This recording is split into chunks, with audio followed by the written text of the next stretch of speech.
बारामतीत पुन्हा काका पुतण्या लढत होणार. मला संधी मिळावी अशी कार्यकर्त्यांची इच्छा. योगेंद्र पवारांचे संकेत देणारे विधान.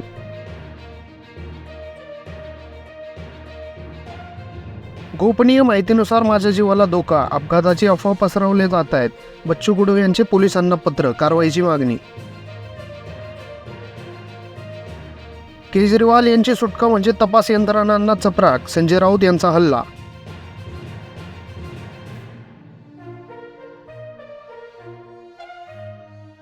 बिनशर्त पाठिंबा घेऊनच उर्वरित मुलाला आमदार केलं, तेव्हा त्यांना काही वाटले नाही. अमित ठाकरे यांचा उद्धव ठाकरेंना टोला. ऑनलाईन कांदा खरेदी विक्रीमध्ये घोटाळा. बाजार समितीपेक्षा नाफेडचे कांद्याचे दर कमी.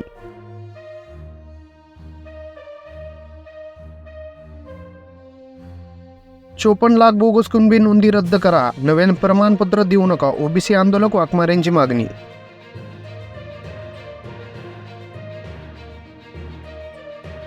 पंतप्रधान श्रीनगरमध्ये पोहोचले. 1500 कोटी रुपयांच्या प्रकल्पांची पायाभरणी केली.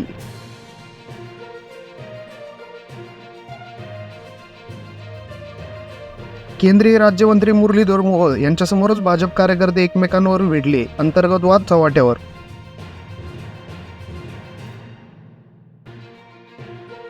तलाठी परीक्षेला जाणाऱ्या तरुणीचा अपघाती मृत्यू. मुंबई बंगळुरू महामार्गावरील घटना.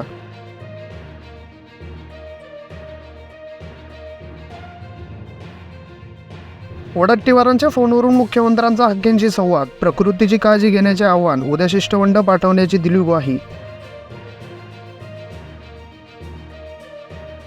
उभाटा गट म्हणजे महाराष्ट्राच्या मानगुटीवर बसलेला आधुनिक भस्मासूर. भाजपचा हल्लाबोल.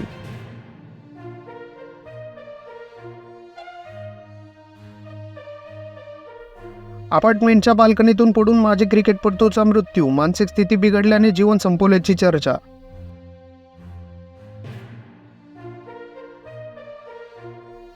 खुर्चीसाठी लाचार होणारी औलाद नाही. एकनाथ शिंदे यांचा संजय राऊत यांच्यावर जोरदार पलटवार.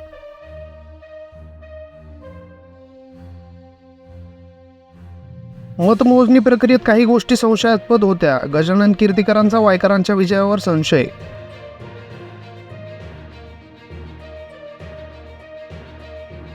मराठा आरक्षणाचे मारेकरी शरद पवार उद्धव ठाकरे. चंद्रशेखर बावनकुळे यांचा आरोप.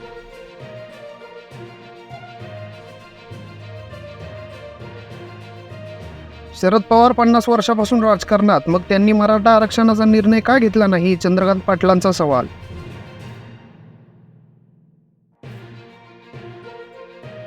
अंगलट येऊ नये म्हणून केंद्राची कातडी बचाव हालचाल. खरे प्रश्न सोडवण्यावर भर देण्याची आदित्य ठाकरे यांची मागणी.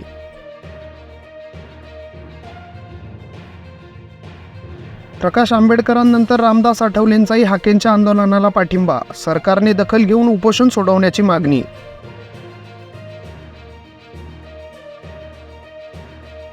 नीट परीक्षेतील गैरव्यवहाराविरोधात संगमनेरमध्ये युवक काँग्रेसची निदर्शने. दोषींवर कडक कारवाई करण्याची मागणी. सर्व जातीतील गोरगरिबांना आर्थिक निकषावर आरक्षण मिळायला हवे. भाजपचे उपाध्यक्ष नरेंद्र पाटील यांचे मत.